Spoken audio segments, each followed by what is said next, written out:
dikit kali.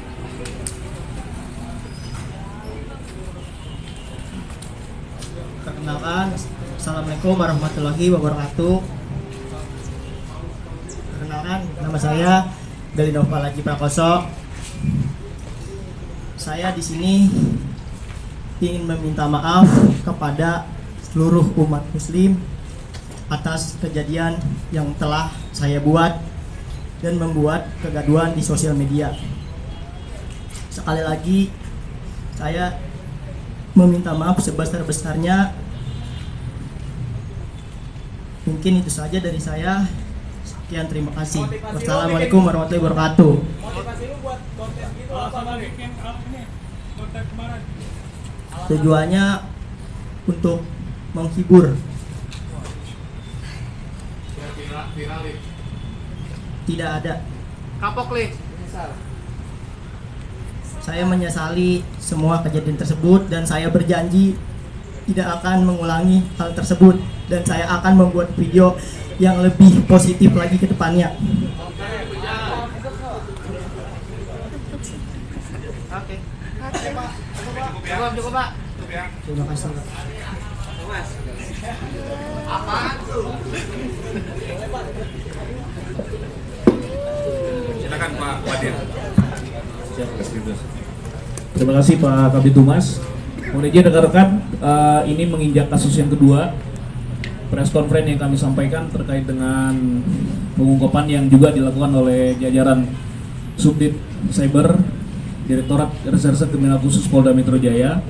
Tadi sebagaimana rekan-rekan sudah saksikan bersama bahwa kami dari jajaran Subdit Cyber Reskrim Khusus Polda Metro Jaya telah melakukan penangkapan terhadap satu orang laki-laki, ya, dengan inisial nama GNP, ya, terkait dengan postingan yang telah dilakukan oleh yang bersangkutan yang cukup viral beberapa waktu yang lalu di media sosial.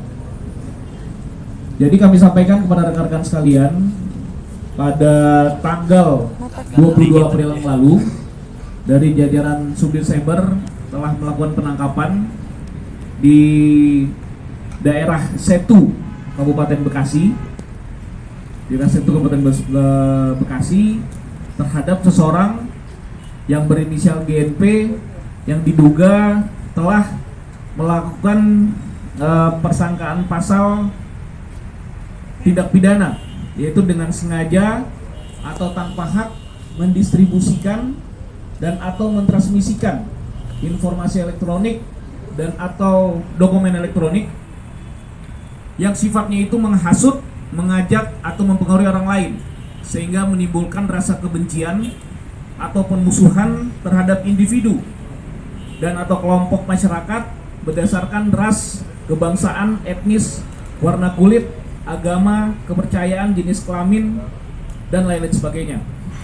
Dan atau barang siapa yang dengan sengaja di muka umum mengeluarkan perasaan atau melakukan perbuatan yang pada pokoknya bersifat permusuhan, penyalahgunaan, ataupun penodaan terhadap suatu agama yang dianut di Indonesia. Jadi kami sampaikan rekan-rekan, kira-kira berapa waktu yang lalu telah viral adanya sebuah akun yang telah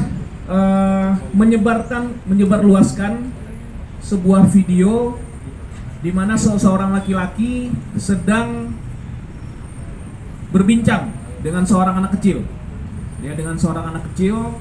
Kemudian dalam video tersebut mereka menanyakan tentang si laki-laki ini menanyakan tentang hewan apa yang bisa mengaji dan lain-lain sebagainya. Kemudian sampai ada jawaban ataupun sampai ada jawaban sendiri dari si laki-laki ini yang menjelaskan bahwa hewan tersebut adalah serigala, tapi kemudian diplesetkan dengan menggunakan AU, kemudian dan itu telah dianggap disangkakan telah menghina karena mengucapkan kalimat ta'awuz kalau dalam agama Islam, yaitu auzubillahi minasyaitonirrajim. Dan berita ini dan video ini cukup viral dan mendapatkan komplain karena telah dianggap menyinggung salah satu agama, di mana masyarakat Indonesia ini adalah mayoritas penduduknya beragama Islam, karena dianggap telah menghina ucapan karena menggunakan kata ta'awuz, auzubillahi minasyaitonirrajim ini yang dihubungkan dengan salah satu hewan ataupun binatang.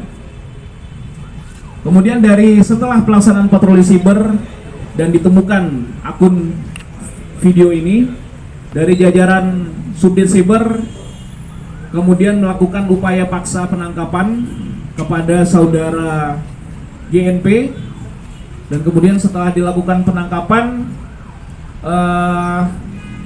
ternyata diketahui bahwa saudara GNP inilah yang membuat dan menguasai akun TikTok dengan nama @galihlos3. Kemudian si saudara GNP ini juga telah mengakui dan secara sadar bahwa dirinya telah membuat konten video dengan memplesetkan dan menyamakan kalimat ta'awuz dengan suara hewan serigala. Kemudian juga si tersangka ini membuat konten video ini dilakukan pada tanggal 17 April 2024 di wilayah Mustika Jaya di Kota Bekasi. Nah, kemudian setelah itu rekan-rekan, setelah dilakukan upaya pemeriksaan lebih lanjut dari rekan-rekan penyidik di Subdit Siber, sehingga akhirnya kami sepakat bahwa si tersangka ini dapat dinaikkan statusnya menjadi tersangka, dan kemudian pada saat ini dilakukan penahanan oleh Subdit Siber Direktorat Reserse Kriminal Khusus Polda Metro Jaya. Kemudian kami sampaikan terkait dengan persangkaan pasal yang dikenakan. Persangkaan pasal yang dikenakan adalah pasal 28 ayat 2, junto pasal 45 ayat 2, Undang-Undang Nomor 1 Tahun 2024 sebagaimana telah diubah dalam perubahan kedua, Undang-Undang Nomor 11 Tahun 2008 tentang Informasi dan Transformasi Elektronik. Dan hingga saat ini saudara Galih masih dalam proses penyidikan, dan para penyidik sedang melakukan berusaha secara cepat dan segera melengkapi berkas, dan setelah berkas lengkap nanti akan segera kita lakukan pengiriman ke pihak jaksa penuntut umum. Demikian yang dapat kami sampaikan kepada rekan-rekan media sekalian. Baik, terima kasih Pak Wadir. Ada yang ingin ditanyakan rekan-rekan? Silakan Mas. Pak, izin Rahmat dari Merdeka.com, izin Pak Kabid, Pak Wadir, perihal tadi memang sudah disebutkan terkait dengan motif pelaku mengapa bikin konten yang seperti itu, karena ingin menghibur. Dalam beberapa kontennya memang disebutkan kalau dilihat memang menghibur, tapi ada alasan tersendiri nggak sih kenapa si pelaku ini membuat konten yang pada akhirnya menistakan agama gitu? Apakah dia kehabisan ide atau segala macamnya gitu? Izin. Untuk sementara belum ada motif lain dari si pelaku dalam rangka membuat video di akun TikTok yang bersangkutan ini. Jadi memang murni benar-benar dilakukan untuk menghibur, ya, untuk menghibur netizen yang melihat akun TikToknya ini, dan dia hanya berusaha dia bisa di-endorse sebenarnya. Tapi ternyata dia mungkin tidak berpikir terlalu panjang, sehingga akhirnya membuat suatu video yang mengarah kepada adanya dugaan penistaan agama. Ya. Oke. Ada lagi rekan-rekan? Silakan, Mas. RT DLX. Ya. Ini kan berdasarkan laporan aduan masyarakat ya. Kalau tidak salah Pak ya, informasi terakhir dugaan penistaan agama ini berdasarkan laporan masyarakat atau pembuatan LP gitu Pak. Adakah aduan lain terkait prank yang selama ini konten dia buat Pak? Karena yang lebih membahayakan itu konten prank terhadap orang lain itu Pak. Apakah ada aduan lain? Itu aja Pak, makasih. Jadi perlu kami sampaikan untuk LP yang kita terapkan dalam penanganan kasus saudara GNP ini adalah itu merupakan LP dari LP model A, ya, dari anggota polisi yang membuatnya. karena setelah dari patroli siber yang dilakukan oleh anggota siber, ternyata ditemukan adanya video yang bernuansa penistaan agama dan bernuansa sara, sehingga akhirnya kita lakukan upaya-upaya penyelidikan lebih lanjut. Dan untuk sementara belum ada mas laporan-laporan yang terkait dengan prank ataupun hal lain sebagainya yang terkait dengan unsur sara. Terima kasih. Oke. Ya, Mas itu dulu pakai topik. Pak Kabit izin, Raffi dari Okezone. Mau tanya Pak, selama pemeriksaan berlangsung apakah akun Galilos ini diblokir atau seperti apa Pak? Terima kasih.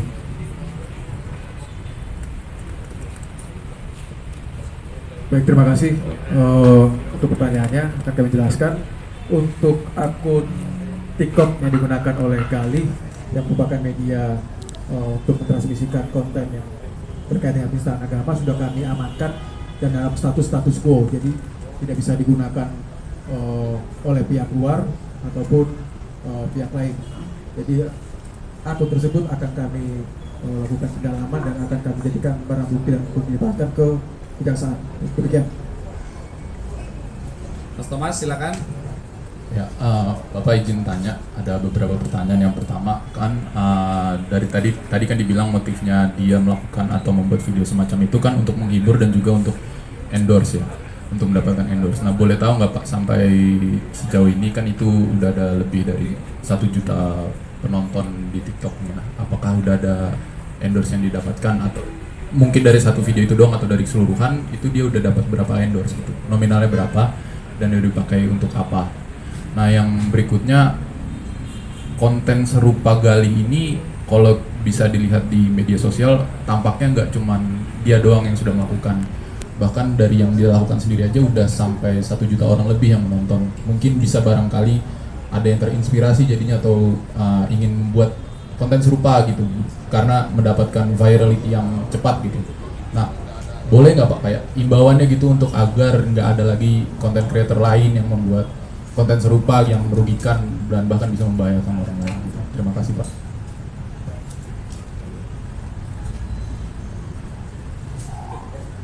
Ya, terima kasih Mas Thomas. Jadi perlu kami sampaikan terkait dengan endorse. Hingga saat ini kita masih terus melakukan proses pemeriksaan kepada saudara GNP ini terkait mungkin dengan sudah beberapa endorse mungkin yang didapatkan, tapi sampai sejauh ini belum ada ya. Belum ada, tapi nanti kalau ada nanti akan kita update kepada rekan-rekan sekalian. Kemudian juga benar tadi yang disampaikan, pada kesempatan ini kami juga memberikan himbauan kepada seluruh masyarakat ya, karena memang hampir sekitar 80% dari masyarakat Indonesia itu semuanya sudah menggunakan alat elektronik, baik itu berupa handphone, komputer, kemudian juga iPad dan lain sebagainya, yang mana itu sifatnya semuanya sudah menggunakan internet, sehingga apa yang kita kirimkan, apa yang video yang kita share itu dalam waktu seketika juga akan bisa dilihat, ditonton dan juga diperdengarkan oleh masyarakat lainnya, baik itu yang sudah dewasa maupun yang masih anak-anak. Nah, makanya kami di sini memberikan himbauan kepada warga masyarakat agar kita lebih dewasa dan kita lebih bijak dalam bermedia sosial, sehingga kita tidak sampai harus berurusan dengan masalah hukum ya, karena memang penerapan pasal di Undang-Undang Informasi dan Transaksi Elektronik ini cukup jelas, sehingga itu pasti juga sangat akan bisa menjadi sarana kontrol agar jangan sampai terjadi unggahan-unggahan ataupun video-video yang sifatnya itu bisa menjadi provokasi, bisa itu menipu masyarakat Indonesia pada umumnya.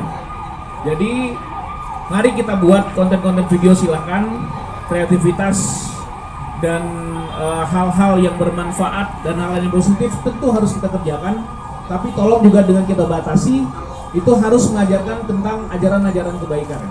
Jadi tidak menghasut ataupun tidak memprovokasi, dan itu tidak menimbulkan perbuatan-perbuatan lainnya yang itu dapat membahayakan.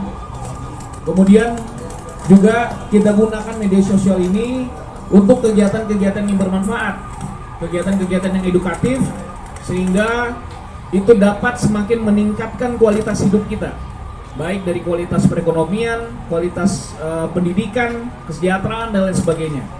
Sehingga apabila masyarakat lebih bijak dalam menggunakan media sosial ini, nanti yang lebih dapat kita ambil manfaatnya adalah hal-hal yang positif.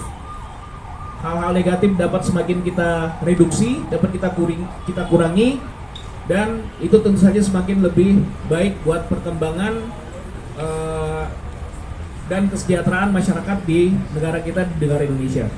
Mungkin itu dapat kami sampaikan. Terima kasih. Oke.